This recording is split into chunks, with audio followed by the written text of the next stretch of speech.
Welcome to my YouTube channel. Here we have 8 plus 2 parenthesis 5 plus 1. We first of all solve our parenthesis, which is 5 plus 1. 5 plus 1 will give us 6. Then we bring down 8 plus 2 times 6. 8 plus 2 will give us 10. Then 10 times 6 will give us 60. So 60 is the wrong answer to this question because we did not follow the order of operation, which is PEMDAS. In PEMDAS, we have the parentheses, exponents, multiplication, division, addition, and subtraction.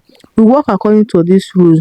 Remember, multiplication and division have equal priorities, such as addition and subtraction, working from our left to our right. So in this expression, we have parentheses and an addition. So let's dive into the right answer to this expression. First of all, we solve our parentheses, which is 5 plus 1. 5 plus 1 will give us 6. So we bring down 8 plus 2 times 6. 2 times 6 will give us 12. Then bring down our 8. Then we add it with 12. So 8 plus 12 will give us 20. So 20 is the right answer to this question. I hope you find this video helpful. Please don't forget to like, subscribe, and comment. Thanks for watching.